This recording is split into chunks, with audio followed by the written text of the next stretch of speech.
There are many techniques taught for nervous system self-regulation or down-regulation in perimenopause, like breathing techniques, vagus nerve techniques, postures, and so on.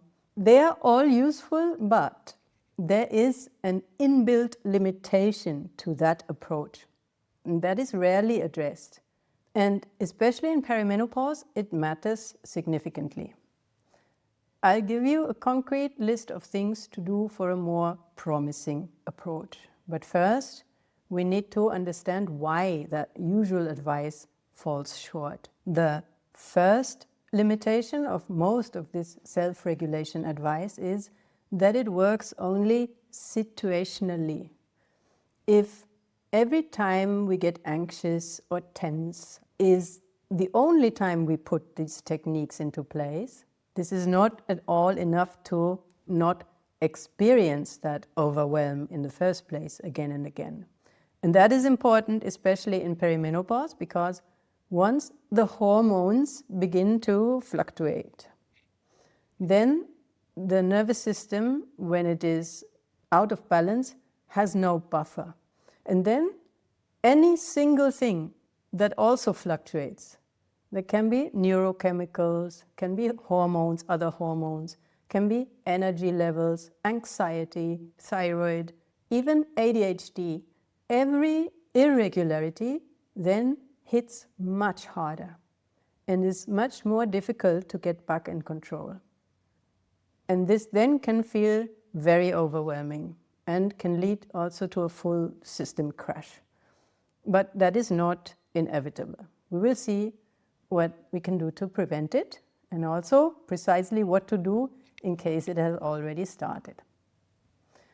Another limitation of the generic self-regulation advice is that many people experience a sort of dysregulation that does not allow for them to put regulation into place. Understand, it's a catch-22. When they are dysregulated, they are not in a position to regulate. I think we all know this from experience when we are really furious at something, really, really upset. And then suddenly anger drives us. We know it is smarter to stay calm and we can discuss it better when we calm down, but it is not possible to always do that reasonable thing while being furious, right? Because that state, that heightened state, that alarm state of the nervous system can override the executive function. And many people have a disposition where not just anger, but many feelings can cause a nervous system override. Then they're not capable of down-regulating when they would most need it. That is a neurological disposition that can be inherited, and it can also be coded into the nervous system by certain types of traumatic events, especially in early childhood.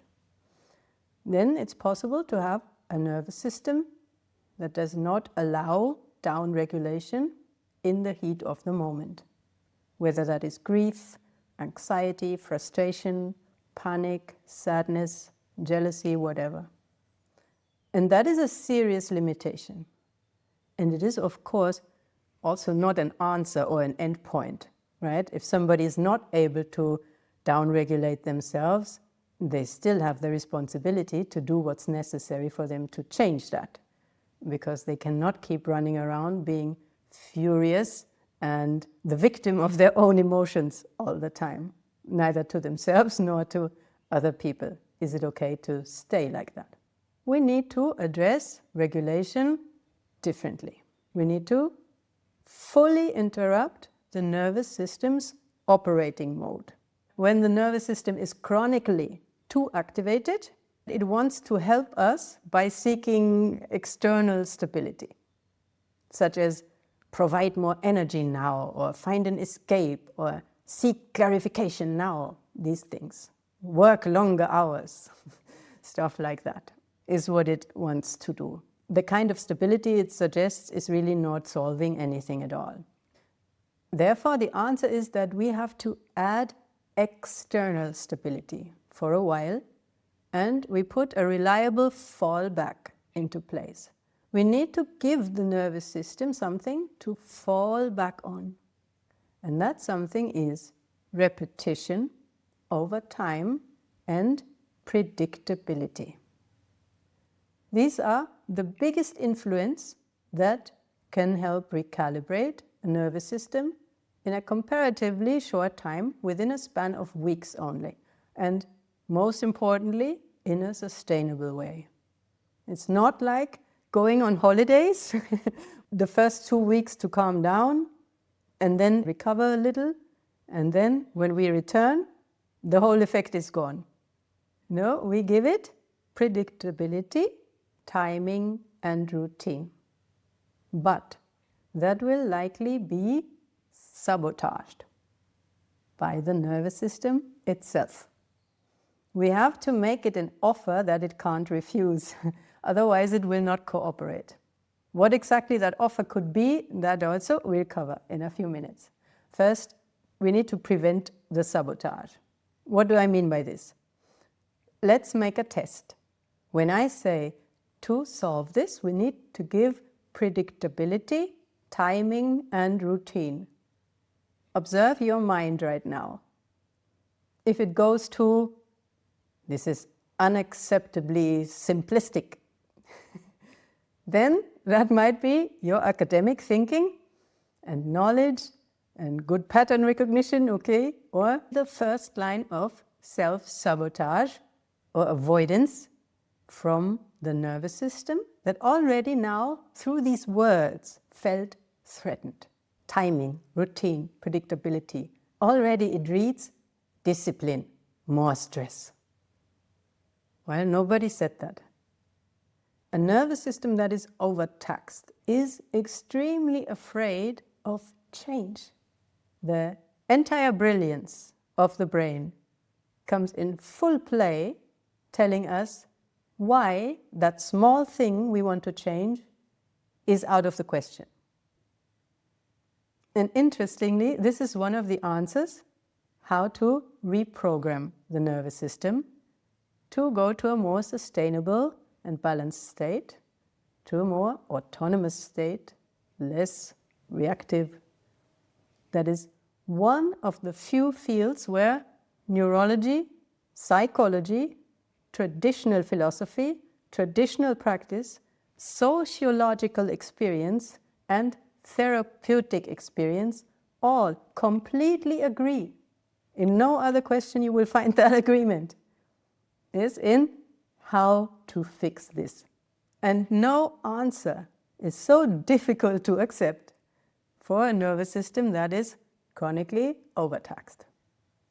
I'm saying all of this here just so that you don't quit now out of that exact impulse. You can quit for whatever reason. You're bored because I'm too repetitive, or you have something to do, but don't let that impulse quit that you learn about proper regulation. Because if that impulse wins, then you can never really reprogram, resolve it, and come to a real balanced baseline. So tell the nervous system, my dear, relax. I know you want to protect me. Just from listening to this, we are not forced to change anything. We will listen to this now and then we still decide what to do. There's no actual threat. If you take only one message from this video, then it should be, don't allow the autopilot to keep you from making changes that are important for your health. So now, finally, how to go about it. Timing, repetition, predictability, which is reliability. How does that look concretely? A morning routine that regulates cortisol. That can be yoga or tai chi or a walk. In the sleep video are also some tips for the morning. Ideally, have also one full reset in the middle of the day. That can be a nap, That can be yoga nidra, or it can be that derivative called autogenic training, but that has a small caveat because it works with affirmations also. And affirmations can be counterproductive for achieving a less alarmed baseline. Or listen to a relaxing guided regulation. Do whatever relaxes you for 20 minutes and brings you close to sleep and also physical relaxation. And just be a bit careful with affirmations. I probably should make a separate video on that. So I'm partial to yoga nidra, of course. Then, throughout the day, have fixed breaks to normalize, establish the new baseline. They teach your nervous system where it is to return to. For these breaks, you can do, for example, breathing exercises that are gentle and low effort.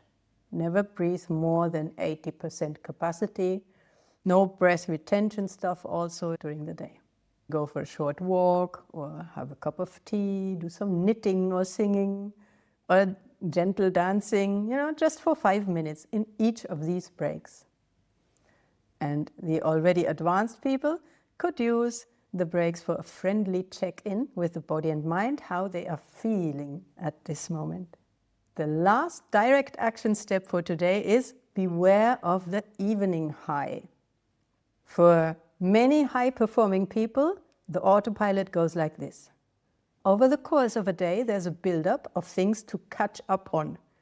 Then they don't eat enough because they have to catch up. Then in the evening, they get somewhat tired, but push through, and then comes that second wind that suddenly gives more energy.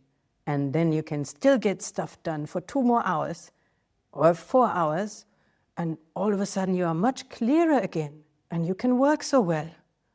This exact feeling that feels satisfying at 8 p.m. or so, in full focus mode, not hungry, not using the bathroom when you have to pee, that is excess cortisol, and that is ruining your sleep and is also not good for your arteries. That rhythm must be changed so that you get that same surge in clarity in the morning at 9 a.m. or 10 a.m. where it belongs and where it is helping you. We will cover more angles on how to self-regulate in a realistic and sustainable way, because another factor is how to keep up that routine long enough for it to actually work for 4 to 8 weeks. And that will be some of the topics in the live talk that is linked below. For now anyway, you know how down-regulating has its limitations, and you also know why that is, and also you know a smarter way for you to tackle the main issue. Now, imagine you had woken up, recovered, feeling good, you got up easy, effortlessly, and later somebody does something that triggers you usually. Now you notice, wow, just a few weeks ago, this would have triggered me no end. But now, here I am, not actually that troubled by that. What a difference, right? What does that have to do with perimenopause? Well, that is the state we need to be in for perimenopause to not place a too large toll on the system. Then the body has a chance to also regulate. And the mind also can assess and respond properly. Even the gut microbiome, which I'm sure you know influences mental health to a great degree.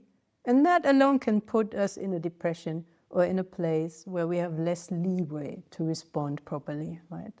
Therefore, yes, down-regulate your nervous system when you can, when it's overactive. But more important is now, in the acute situation, ask the nervous system, since when today it is hyper, that touches its operating system, not just its current state. Ask it.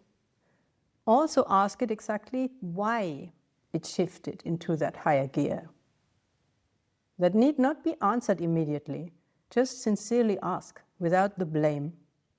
So, begin a dialogue that is not against your nervous system, but that is fully loving, fully accepting, fully appreciating also of your whole history. And put measures into place that change its baseline. Routine and repetition over time, reliably and predictably. Before that attitude has arrived, regulation will always remain situational and topical and will not change the basic escalation that is already happening all the time.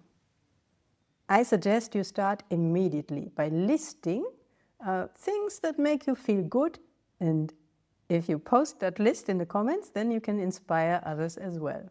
I wish you many enjoyable micro breaks throughout the day and all the calmness and balance in the world.